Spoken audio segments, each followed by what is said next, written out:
Really this is excellent day for any country, not only India. ఎందుకు అంటే నేను ఇందాక అక్కడ రాశాను, ప్రపంచంలో చాలా గొప్ప వ్యక్తుల గురించి మనం మాట్లాడేటప్పుడు ఫస్ట్ మనం అందరూ కూడా సోక్రటీస్ గురించి చెప్తారు. ఆయన కూడా మన సర్వేపల్లి రాధాకృష్ణ గారిలాగే చాలా గొప్ప తత్వవేత్త.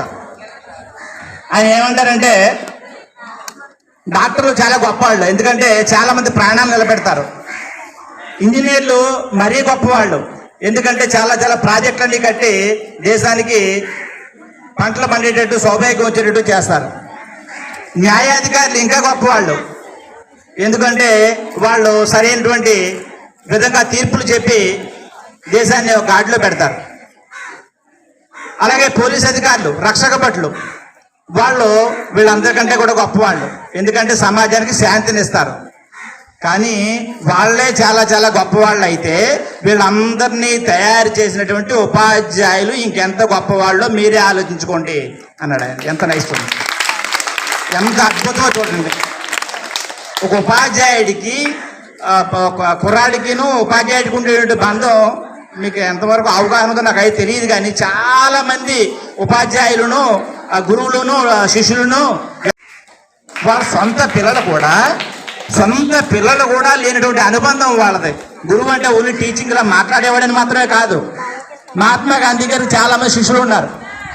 ఆ శిష్యులు ఎలాంటి వాళ్ళు అంటే మహాత్మా గాంధీ వాళ్ళకి ఏం చెప్పేవాడంటే మనం సమాజానికి సేవ చేయాలి, ఎంతో కృషి చేయాలి, మన దేశానికి స్వాతంత్రం రావడం కోసం మనం కృషి చేయాలి అని ఆయన చెప్పేసరికి ఆయన కూడా అసలు ఆయన చెప్పిన పనులు వాడు ఎంతలాగా పాటించారు అంటే మన దేశంలో ఇవాళ ఆంధ్రా బ్యాంక్ అని ఉంది. ఇండియా అంతా ఉంది ఆంధ్రా బ్యాంక్, అంటే ఆంధ్రాలో మాత్రమే లేదు. దాన్ని స్టార్ట్ చేసిన వాడు డాక్టర్ భోగరాజు పట్టాభి సీతారామయ్య, మహాత్మా గాంధీ గారికి చాలా నమ్మకమైన శిష్యుడు ఆయన.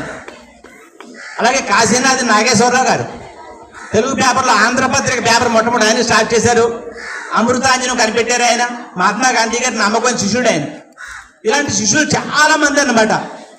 అంటే ఒక గురువుని మనం మనస్ఫూర్తిగా నమ్మితే ఎంత బాగుంటుంది అంటే కుర్రాడు ఎంత ఎత్తుకు వెళ్తాడు అనే దానికి ఇది గొప్ప ఉదాహరణ. అందుకే గుకారో అంధకారస్య రుకారో అజ్ఞాత అన్నారు. అంటే ఏంటి? అజ్ఞానం నుంచి జ్ఞానం వైపు తీసుకువెళ్ళేవాడే గురువు. ఇలాగ వెళితే బాగుంటుంది, మీరు ఈ పని చేస్తే బాగుంటుంది అని ఒక గురువు చెప్తాట. కొన్ని గొప్ప గొప్ప ఇన్సిడెంట్లు మనం తలుచుకుంటే మనం చాలా ఆశ్చర్యం వేస్తుంది. మనం మన దేశానికి శంకరదయాళ్ శర్మ గారిని రాష్ట్రపతిగా ఉండేవారు. ఆయన ఒకసారి అబుదాబి వెళ్ళారు. అబుదాబి వెళితే అబుదాబి వాళ్ళు ఏంటంటే యునైటెడ్ అరబ్ ఎమిరేట్స్ అని మొత్తం ఏడు దేశాలన్నీ కలిపి అవన్నీ కలిపి దుబాయ్ ఇవన్నీ కలిపి వాళ్ళు సెపరేట్గా ఒక యుఏఈ అంటారు వాటిని. వాళ్ళన్నీ కలిపి ఒక హెడ్ ఉన్నాడు, ఒక రాజు. ఆ రాజు వాళ్ళ తాలూకు ఆ కంట్రీ చాలా పవర్ఫుల్ కాబట్టి చాలా ఐశ్వర్యుల కంట్రీ అది. అంతా ఎడారే కానీ వాళ్ళకి కావాల్సినటువంటి ధనం ఉంది ఆయిల్స్ వల్ల. అందుకని ఆ రాజు ఏంటంటే ఇండియా ప్రధానమంత్రి కాదు, అమెరికా ప్రధానమంత్రి వచ్చినా సరే రాడు ఎప్పుడు కూడా.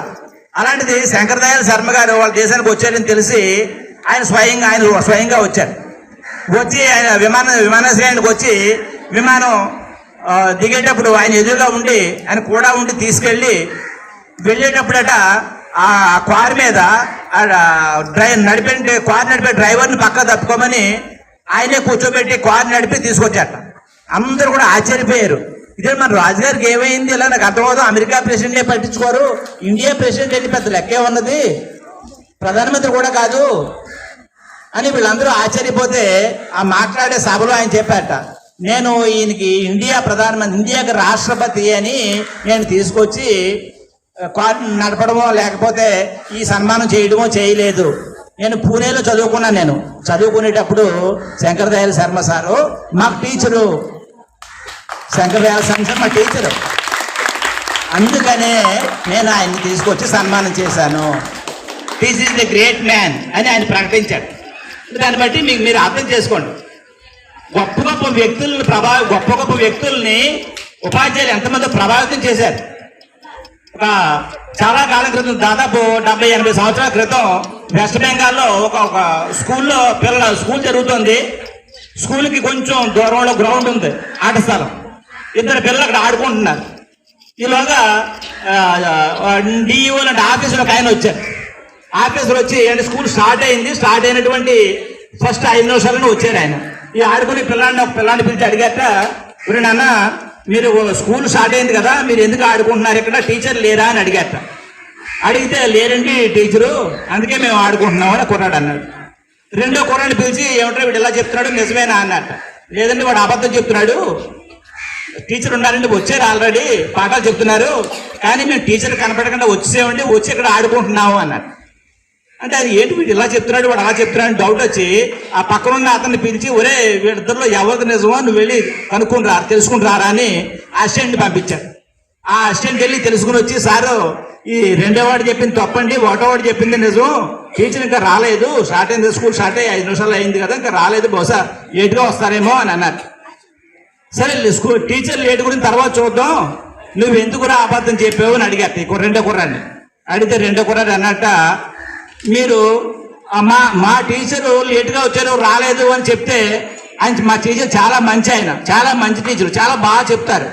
పొరపాటున ఒకసారి ఈ రోజు ఏ కారణం వల్ల ఇక్కడ ఏదో కారణం లేట్ అయి ఉంటుంది, అందువల్ల లేట్ అయ్యిందని చెప్పేసి నేను ఈవేళ మీరు మా టీచర్ రాలేదండి అందుకే ఆడుకుంటున్నామని చెప్తే ఆయన మీరు తప్పుగా అనుకుంటారు, మీరు ఎవరంటే సార్ నాకు తెలియదు, అందుచేత నేను ఆ విధంగా చెప్పానండి అన్నారు. అనగానే ఆ అధికారి ఒక్కసారి ఆయన్ని పట్టుకుని తీసుకొచ్చి ఇలా ఒక టీచర్ కూడా వచ్చారు, ఈ కుర్రాన్ని చాలా జాగ్రత్తగా చూసుకోండి, ఇంత బాగా మాట్లాడాడు అని టీచర్ లేట్గా వచ్చాడు అవన్నీ మర్చిపోయాడు ఆయన అని ఆ టీచర్కి అప్పచెప్పాడు. ఆ టీచరు ఆ కుర్రాడిని చాలా ప్రత్యేకంగా చూసుకున్నాడు. ఆ కుర్రాడే నేతాజీ సుభాష్ చంద్రబోస్. నేతాజీ సుభాష్ చంద్రబోస్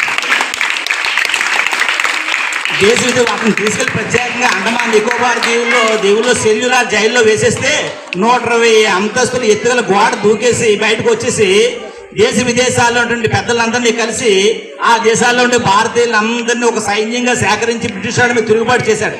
చూడండి, చిన్నప్పుడు యొక్క విషయాలన్నీ కూడా పెద్ద అయ్యాక చాలా చాలా ప్రభావితం చేస్తాయి. ఎంత ప్రభావితం చేస్తాయి అంటే అవి చెప్పలేనంత చాలా మంది విద్యార్థులు టీచర్లకి మధ్య అంత బంధం ఉంటుంది. బాలగంగాధర తిలక్ గారు స్వాతంత్రోద్యమంలో గొప్ప తిరుగుబాటు యోధుడు, మీకు అందరికీ తెలుసు ఆ విషయం. ఆయన ఒక టీచరే, ఆయన ఏమో పాఠాలు చెప్తూ ఉంటే ఆయన టీచింగ్ చేసేటప్పుడు ఒక ఆయన వచ్చాడుగా, ఒక విలేకరు వచ్చాడుగా, అంటే ఏమండి మీరు భారతదేశానికి స్వాతంత్రం కోసం ప్రయత్నం చేస్తున్నారు, ఇంకోవైపు టీచింగ్ చేస్తున్నారు, దేశానికి స్వాతంత్రం వచ్చేస్తే మీరు ఏదైనా ప్రధానమంత్రి రాష్ట్రపతి లాంటి పదవి ఏమన్నా కోసం ప్రయత్నం చేస్తారా అన్నారు. అంటే ప్రధానమంత్రిని రాష్ట్రపతిని వాళ్ళందరినీ తయారు చేసేవాడు నేనైతే నాకెందుకు అయ్యా పదవి అన్నాడు. వాళ్ళందరినీ నేనే తయారు చేస్తాను, మా టీచర్లే తయారు చేస్తారు, నాకెందుకు ఆ పదవి, నేను టీచర్గానే ఉంటాను అన్నాడు. సో దాన్ని బట్టి ఎంత చక్కనటువంటి బంధం గురు శిష్యుల మధ్య ఉందో చూసుకోండి. అంచేత మీరు ఈ విషయాన్ని గమనించి ఎవరైతే టీచర్లతో సత్సంబంధాలు కలిగి ఉంటారో, ఎవరైతే మంచి బిహేవియర్ని కలిగి ఉంటారో వాళ్ళందరి తాలూకు లైఫ్ ఎంత గొప్పగా ఉంటుందంటే చెప్పలేం. అంటే కలిగి ఉండడం అంటే ఓన్లీ మార్కులు రావడం అని మాత్రమే అనుకోకండి. మీరు చదువుది ఎంత కలిగిన రసజ్ఞత ఇంచుక చాలకున్న చదువు నిరర్ధకంబు గుణ సంయుతులు ఎవ్వరు మెచ్చరెచ్చటన్ పదునుక మంచి కూర నలపాకము చేసిన నైనా అందు ఇంపెదవుడు ఉప్పు లేక రుచి పుట్టక నేర్చున్నట్టయ్యే భాస్కర శతకంలో ఎంత అద్భుతమైన పద్యం చూడండి. అన్ని రకాలైనటువంటివి వేసి రకరకాలైనటువంటివి వేసి ఓ చక్కెర కూర వండారు, అందులో ఉప్పేటి మర్చిపోయారు. ఉప్పేటి మర్చిపోతే ఆ కూర చాలా ఘోరంగా ఉంటుంది, వెంటనే ఇలా పక్క పెట్టేసి ఏం బాగాలేదు చప్పగా ఉన్నదంటాం మనం. అలాగే మీరు ఎంత గొప్పగా చదివినా ఎన్ని మార్కులు తెచ్చుకున్నా సంస్కారం లేకపోతే ఆ చదువు దండుగా గుర్తు పెట్టుకోండి. సార్ ఇందాక చెప్పారు చూడండి, వాళ్ళ అబ్బాయిని పక్కన పెట్టేసి అర్జునుడు చక్కగా చదువు చెప్పాడు. ఆ జనుడి కోసం అంతకంటే ఇంకా ఎక్కువ ఎవరో పోరాడుతున్నారు అంటే అతను తాలూకు బొట్టన వేలు ఇతను తీసుకున్నాడు, అర్జునుడు తీసుకోలేదు, ఈయనే వెళ్ళి అడిగాడు. దానికి రకరకాల కారణాలు ఉన్నాయి, అందులోకి వెళ్ళదలుచుకోలేదు, విషయం చెప్తున్నాను మీకు నేను. అంతేకాకుండా గురువు గారిని తప్పనిసరి చంపాల్సి వచ్చినప్పుడు యుద్ధంలో లాస్ట్గా దిగి తను దిగేసి గురువుగారికి నమస్కారం చేసి తన మీద బాణం వేశాడు తప్పనిసరి పరిస్థితుల్లో ద్రోణాచార్యుడి మీద. అంచేత మీరు గుర్తుపెట్టుకోవాల్సిందంటే ఎవరైతే గురువుతో సత్సంబంధాలు కలిగి ఉంటారో వాళ్ళకి తప్పకుండా మంచి చదువు వస్తుంది. చదువు వస్తే ఏమవుతుంది, దొరలు దోచలేరు, దొంగలు ఎత్తుకుపోరు, భాతృ జనము వచ్చి పంచుకోరు, విశ్వవర్ధనంబు విచాదనంబురా లలిత సుగుణ జాల తెలుగు బాల. కొన్నశ్రీ గారి మాటలు చూడండి ఎంత బాగున్నాయో. ఎవ్వరూ దొరలు ఎవరో పట్టుకుపోవచ్చు, పెద్దవాళ్ళు ఎవరో వచ్చి నాకు ఇచ్చే డబ్బులు అయితే పట్టుకోవచ్చు, చదువుని ఎవరో పట్టుకోలేరు, దొంగలు ఎవరో ఎత్తుకుపోరు. మన అన్నదమ్ములు వచ్చి పంచుకోరు. అంత చక్కనటువంటి చదువులు ఇవ్వగలిగేవాడు ఒక గురువు మాత్రమే. అంతేకాదు ఎవరైతే మంచి శిష్యులు ఉన్నారో వాళ్ళు విశ్వనాథ సత్యనారాయణ గారు తిరుపతి వెంకట కౌలు యొక్క శిష్యులు. తిరుపతి వెంకట కౌలు అంటే ఎంత పేరు మీకు అందరికీ తెలుసు.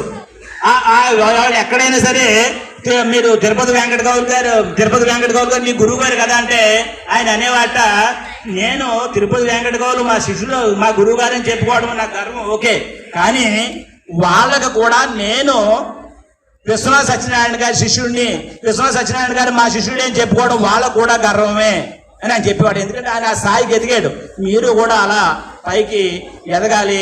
ఆ ఎదగడం అనేది ఒకే ఒక అవకాశం, కులం మతం భాష ప్రాంతం ఏమీ లేకుండా చదువు మాత్రమే ఉంది.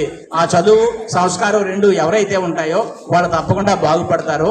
వాళ్ళందరూ అవన్నీ కూడా గురువు మాత్రమే ఇస్తాడు. మీరు ఈ సందర్భంగా ఈ అవకాశాన్ని గుర్తుపెట్టుకుని తప్పకుండా మారాలి అని. నేను ఇలాగే ఉంటాను అనకండి. గొంగళపురం చూడండి చాలా ఘోరంగా ఉంటుంది. ఉండి అది చూసి మనం చిరాకు పడతాం. కానీ ఒకనొక టైంలో అది సీతాకోచలుగా మారుతుంది. అందరూ కూడా నాకు కావాలంటారు, అందరూ మెచ్చుకుంటారు. తప్పకుండా మన లైఫ్లో కూడా ఆ బటర్ఫ్లై ఎఫెక్ట్ రావాలి. ఎప్పుడు ఇలాగే ఉండిపోకూడదు. దయచేసి అందరూ గొంగళపురులాగే ఉంటాను అనుకోకండి. సీతాకోచలులాగా మారండి. మీరు మారుతారు, నాకు నమ్మకం ఉంది. Thank you all of you.